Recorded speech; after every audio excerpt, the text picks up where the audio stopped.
Hello दोस्तों, आज हम बात करने वाले हैं विजयगढ़ किले की। वैसे तो आप लोग विजयगढ़ किले के बारे में जानते ही होंगे। यह उत्तर प्रदेश के सोनभद्र जिले में बसे हजारों साल पुराने इस विजयगढ़ किले का इतिहास महाभारत काल से जुड़ा हुआ है। लेकिन यह किला चंद्रकांता के किले के नाम से ज़्यादा जाना जाता है, क्योंकि यहाँ के रंग महल में एक ज़माने में राजकुमारी चंद्रकांता रहा करती थी।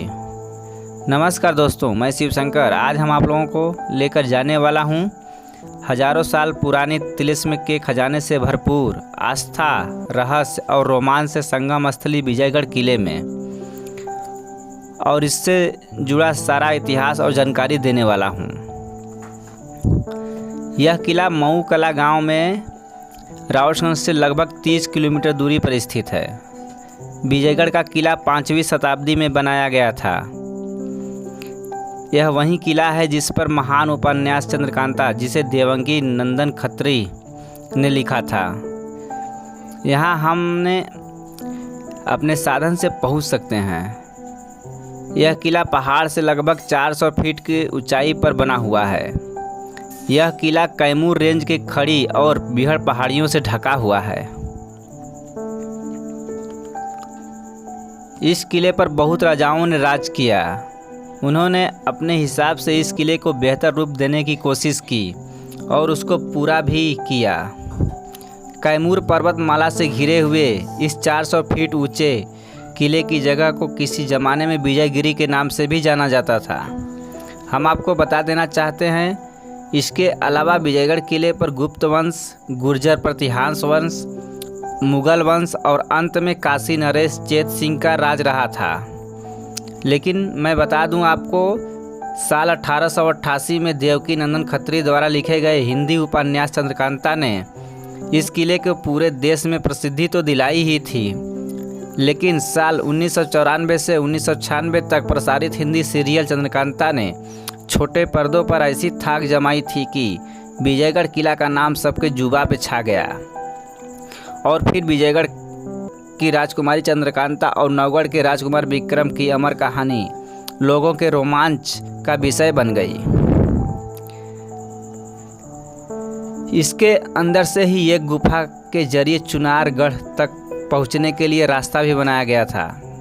इन्हीं गुफाओं में से खजाने छिपे होने की संभावना अक्सर जताई जाती है। तिलिस्म के खजाने से भरपूर विजयगढ़ के किले का तार आस्था से भी जुड़े हुए हैं। एक तरफ में राम सागर तालाब है। इसकी गहराई के विषय में आज तक कोई पता नहीं लगा पाया, और बताया जाता है कि इस राम सागर तालाब में 7 खाट के बराबर रस्सी डाला गया था, तब पर भी इसका कोई पता नहीं चला। भीषण गर्मी में भी यहाँ यह पानी कभी नहीं सूखता है। श्रावण मास में कांवड़िया लोग जल भरकर शिव द्वार को जलाभिषेक करने जाते हैं, और यहाँ साल अप्रैल के महीने में एक बार मेला भी आयोजित का कार्यक्रम किया जाता है। वहीं दूसरी तरफ अगर हम देखें तो मुस्लिम समुदाय के लोग यहाँ स्थित हजरत मीरान शाह बाबा के मज़ार पर दूर दूर से लोग चादर चढ़ाने आते हैं। सोनभद्र का विजयगढ़ किला लाल पत्थरों के खंभों से निर्मित है। यहाँ के शिलालेखों पर कोई पुरानी चित्रकला नजर आती है। वहीं किले के भीतर स्थित मूर्तियों और गुफाओं में भी पुराने दौर के बेहतरीन कला प्रदर्शन देखने को मिलते हैं। इसके लिए अभी तक एक बहुत सी आकर्षक महल हुआ करता था, जिसे रंग महल के नाम से जाना जाता था। माना जाता है कि राजकुमारी चंद्रकांता इसी रंग महल में रहती थी। प्रसिद्ध उपन्यासकार देवंगी खत्री ने चंद्रकांता के ऊपर मशहूर किताब लिखी है। उसी उपन्यास के आधार पर चंद्रकांता सतंती सीरियल दूरदर्शन पर किसी ज़माने में काफ़ी मशहूर सीरियल हुआ करता था। यह रंगमहल पैलेस अपने आप में इतिहास के पन्नों में कई तिलिस्म को समेटे हुए है। कहते हैं कि यहीं राम सागर से जल भरकर कांवरिया गुप्त काशी में शिव द्वार पर भगवान शिव के ऊपर जल चढ़ाने जाते हैं। ऐसे मान्यता है कि कई वर्षों यह परंपरा चली आ रही है। अपने आप में इतिहास के पन्नों में कई किबंदियों में समेटे हुए यह विजयगढ़ किला उत्तर प्रदेश के 4 सीमांत राज्यों में सटा हुआ है।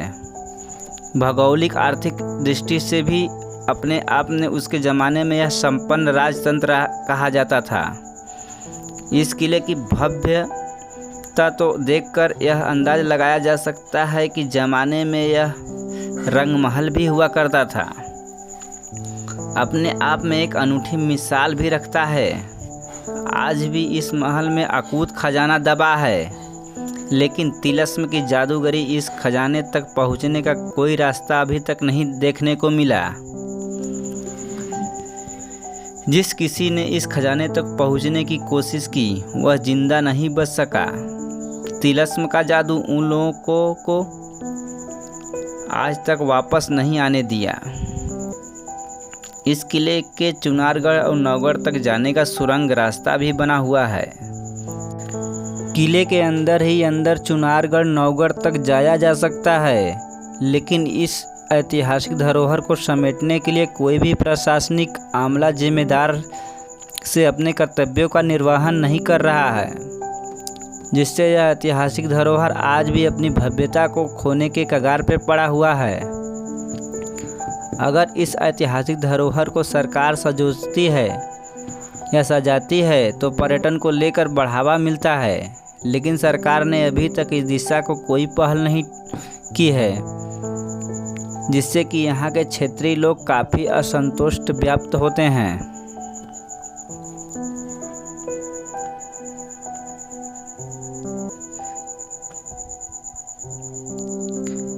अपने आप में कई रहस्य को समेटे हुए यह किला ऐतिहासिक दृष्टि से एक अलग महत्व रखता है। किले के मुख्य द्वार पर एक मुस्लिम संत की कब्र बनी हुई है। इन संत का नाम सैयद उल अब इन दिन मीरार साहिब इन हजरत मीरान शाह बाबा के नाम से विख्यात है। इस किले के पास 2 लैंडमार्क स्थित है, जिन्हें मीरा सागर व राम सागर के नाम से भी जाना जाता है।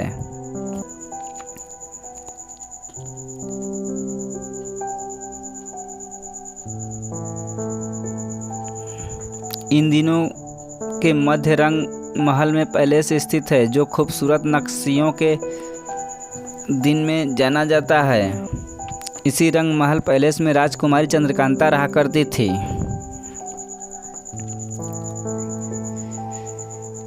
इस किले की अनूठी विशेषता अपने आप में एक महत्व रखती है। किले में बने चित्र, मूर्तियों, चट्टाने पर लिखे शिलालेख अपने आप में अद्वितीय महत्व रखते हैं। तिलस्म का किला माना जाता है। तिलस्म का किला इसलिए कहा गया है कि ज़मीन के तल के लगभग 2000 फीट से ऊंची होगी। यह पहाड़ी पूरे लाल पत्थरों से ठोस पहाड़ी है, इसीलिए यहाँ का तिलस्म का किला कहा जाता है। आप लोग ऊपर से नज़ारा देखेंगे तो पूरा समझ लीजिए यहाँ का प्राकृतिक घटा छाती है।